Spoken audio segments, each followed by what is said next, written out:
Deep state India को destroy करना चाहता है। यहाँ तक कि हमारे वाइस प्रेसिडेंट धनखड़ साहब ने कहा है कि डीप स्टेट इंडिया के लिए कोरोना वायरस से भी ज्यादा खतरनाक है। इलॉन मस्क भी डीप स्टेट को डेमोक्रेसी के लिए सबसे बड़ा थ्रेट मानते हैं। FBI के हेड काश पटेल भी डीप स्टेट को बंद करना चाहते हैं। Here's my plan to dismantle the deep state and reclaim our democracy from Washington corruption. लेकिन दोस्तों, ये डीप स्टेट है क्या और इंडिया इससे कैसे बच सकता है? आखिर डीप स्टेट इंडिया में कैसे काम करता है और कैसे ये पूरी दुनिया को कंट्रोल करता है? चलिए समझते हैं आज की इस वीडियो में। इस वीडियो में हम एक्चुअल केसेस के एग्जाम्पल के साथ आपको बताएंगे कि सरकारें कैसे गिराई जाती हैं और कैसे बनाई जाती हैं। इन केसेस के जरिए आप ये समझ सकते हैं कैसे हमारे देश में घटनाएं होती हैं या फिर की जाती हैं। वीडियो काफ़ी इंटरेस्टिंग है क्योंकि हम आपको इसमें उन तरीकों और टूल्स के बारे में बताएंगे जिससे डीप स्टेट हमें कंट्रोल करता है। तो दोस्तों, पहला सवाल जो जहन में आता है वो यही है कि व्हाट इज डीप स्टेट। तो दोस्तों, डीप स्टेट का मतलब है शैडो गवर्नमेंट, जहाँ चंद पावरफुल लोग अनलिमिटेड पावर के साथ दुनिया के सारे बड़े डिसीजंस लेते हैं। जैसे कि किस कंट्री में कौन सी सरकार बनेगी, कौन प्राइम मिनिस्टर बनेगा, नैरेटिव क्या होगा, कौन दोस्त है और कौन दुश्मन, ये सारी चीज़ें डीप स्टेट कंट्रोल करता है। कुछ लोग मानते हैं डीप स्टेट अमेरिकन प्रेसिडेंट से भी ज़्यादा पावरफुल है क्योंकि फर्क नहीं पड़ता कि इलेक्शन कौन जीतेगा। डीप स्टेट की पावर को, डीप स्टेट की नेटवर्क को कोई भी डिस्ट्रॉय नहीं कर सकता। Deep state American intelligence agency का एक नेटवर्क है, इसमें FBI और CIA भी शामिल हैं। डीप स्टेट के लोग हर फील्ड में छुपे हुए हैं, जैसे कि industries, finance, banks, spy networks और यहाँ तक कि मीडिया में भी। ये है डीप स्टेट के 4 ब्रांचेस। चलिए अब समझते हैं कैसे डीप स्टेट इन चारों ब्रांचेस से दुनिया को कंट्रोल करता है। सबसे पहली ब्रांच है फाइनेंस। दोस्तों, जॉन पर्किंस एक इकोनॉमिक हिटमैन थे।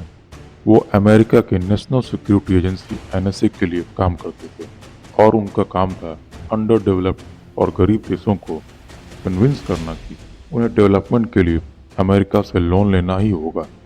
आपने भारत में अमेरिकी MNC का मार्केट और जॉब्स के ऊपर कितना कंट्रोल है जानते ही होंगे। ठीक इसी तरह से पाकिस्तान की पूरी इकोनॉमी को IMF और वर्ल्ड बैंक कंट्रोल करते हैं। दोस्तों, ये एक तरह का डेट ट्रैप है जहां अमेरिका डेवलपमेंट के लिए लोन देता है और फिर वहां की पूरी गवर्नमेंट को खरीद लेता है। जॉन पर्किंस अपनी किताब confessions of an economic hitman में उन्होंने इस देश इक्वाडोर का केस बताया है।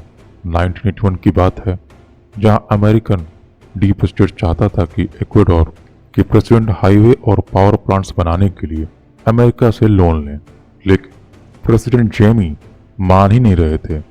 तो हुआ क्या? एक प्लेन क्रैश हुआ जिसमें प्रेसिडेंट जेमी मारे गए। अभी हो सकता है कि एक्सीडेंट हो, लेकिन उस प्लेन के अंदर जो ब्लैक बॉक्स होता है जो फ्लाइट का डाटा रिकॉर्ड्स करता है और एयर क्रैश इन्वेस्टिगेशन में बहुत काम आता है, वो ब्लैक बॉक्स भी आज तक नहीं मिला। अब आप ही सोच लीजिए, क्या ये इत्तेफाक है या डीप स्टेट की एक साजिश? डीप स्टेट की दूसरी ब्रांच है इंडस्ट्रीज। दोस्तों, 1953 में ईरान के प्राइम मिनिस्टर को ईरान की ऑयल इंडस्ट्री को नेशनलाइज करना।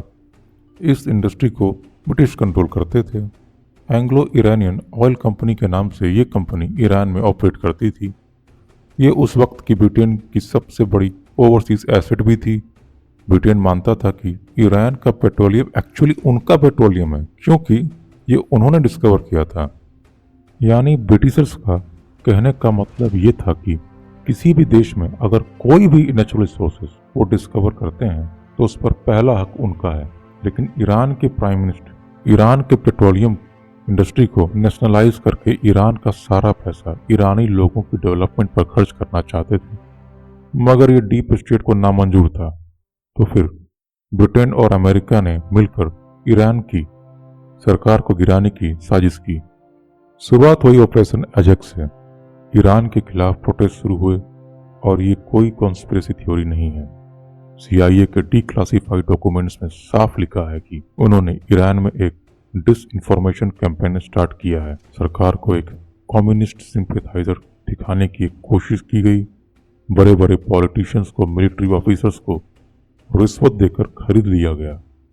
हर जगह प्रोटेस्ट और डेमोन्स्ट्रेशन ऑर्गेनाइज हुए और फाइनली मिलिट्री की मदद से देश के डेमोक्रेटिकली इलेक्टेड प्राइम मिनिस्टर को अरेस्ट किया गया। CIA का तख्ता पलट सक्सेसफुल हुआ और ईरान की सरकार गिर गई। क्यों? सिर्फ ब्रिटेन की इंडस्ट्री को बचाने के लिए। यहाँ तक कि CIA के ऑफिसर्स डॉक्यूमेंट कहते हैं कि द इंसिडेंट वो also work well for American business. जरा सोचिए, CIA ने ईरान में किया हुआ अपना ये ऑपरेशन 60 साल बाद एडमिट किया। हो सकता है कि बांग्लादेश में भी डीप स्टेट इन्वॉल्व हो और फिर आने वाले 60 साल में वह इसके डॉक्यूमेंट्स डिक्लासिफाई करे। आपको क्या लगता है? हमें कमेंट्स में जरूर बताएं। डीप स्टेट की तीसरी ब्रांच है स्पाई नेटवर्क। 2013 में यूक्रेन में जो हुआ वो जानने के बाद शायद एक पैटर्न साफ हो जाएगा। यूक्रेन के प्रेसिडेंट विक्टर यानुकोविच ने एक कंट्रोवर्शियल डिसीजन लिया था कि वो European Union Ukraine association agreement sign नहीं करेंगे और उन्होंने रसिया से रिश्ते संभालने की कोशिश की और ये वेस्ट को बिल्कुल अच्छा नहीं लगा। तो हुआ क्या? नवंबर 2013 में प्रोटेस्ट शुरू हुए। इन्हें यूरो मैदान प्रोटेस्ट भी कहते हैं। ये प्रोटेस्ट शुरुआत से काफी पीसफुल प्रोटेस्ट थे। डिमांड यही थी कि यूक्रेन EU से एग्रीमेंट कर ले, रसिया से दोस्ती छोड़कर EU और वेस्ट से दोस्ती कर ले। यूरो मैदान में ऐसे ही कैंप सेटअप हुए, लार्ज स्केल पर प्रोटेस्ट हुए। हर वीकेंड 4 से 8 लाख लोग पार्टिसिपेट कर रहे थे। ये प्रोटेस्ट 21st सेंचुरी के सबसे बड़े यूरोपियन प्रोटेस्ट में से एक थे। यहाँ पहली बार ट्विटर का इस्तेमाल हैशटैग यूरो मैदान ट्रेंड करवाने के लिए हुआ था और यहाँ प्रेसिडेंट से एक बड़ी गलती हो गई। उन्होंने पुलिस का इस्तेमाल प्रोटेस्टर्स पर अटैक करने के लिए किया। पुलिस स्नाइपर्स ने प्रोटेस्टर्स पर गोलियां चलाई। प्रोटेस्ट वायलेंट हो गई और इन प्रोटेस्ट 108 प्रोटेस्टर्स की और 13 पुलिस ऑफिसर्स की जानें भी गईं। यहाँ तक की बात अगर आप समझ चुके हैं तो शायद आपको समझ आ गया होगा कि हाल फिलहाल इंडिया में भी इसी पैटर्न पर मिलते जुलते कुछ प्रोटेस्ट हुए। अगर आप मेरी बात समझ गए तो कमेंट्स में बताइए कि मैं कौन से प्रोटेस्ट के बारे में बात कर रहा हूँ। इसके बाद प्रेसिडेंट यूक्रेन छोड़कर भाग गया और आज वो रशिया में छुपे बैठे हैं और फिर प्रो वेस्ट गवर्नमेंट यूक्रेन में आ गई। कुछ लोग मानते हैं कि आज रशिया यूक्रेन क्राइसिस भी इसी वजह से हो रहा है, क्योंकि इस क्राइसिस के बाद यूक्रेन में 12 CIA बेसिस एस्टेब्लिश हुए जो रशियन एक्टिविटीज पर नजर रखते थे। ये प्रोटेस्ट काफी रिसेंट है, तो CIA ने अपनी इन्वॉल्वमेंट के बारे में कोई भी डॉक्यूमेंट्स पब्लिश नहीं किए हैं। और अब हम आ चुके हैं डीप स्टेट की आखिरी टूल की ओर, जो है NGO और मीडिया।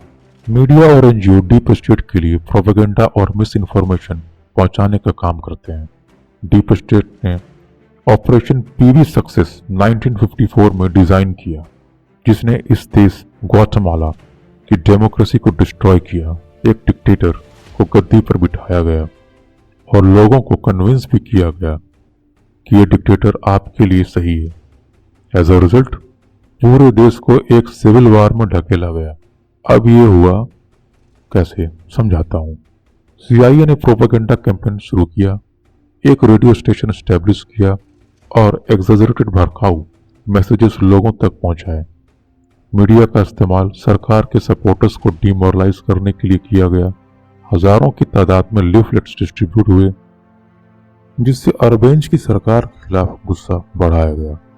और ये सब क्यों हुआ? सिर्फ एक अमेरिकन कंपनी यूनाइटेड फूड्स को बचाने के लिए।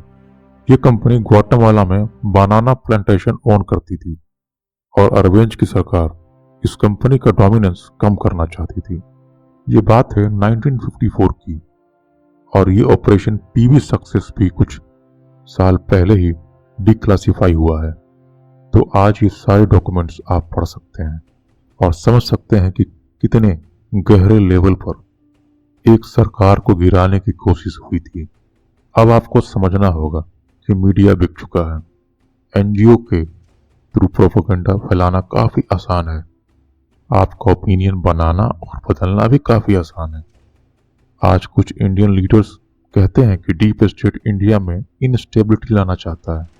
हो सकता है इस बात का खुलासा 60-70 साल के बाद ही होगा, जब CIA अपनी कोई डॉक्यूमेंट्स डिक्लासिफाई करेगा।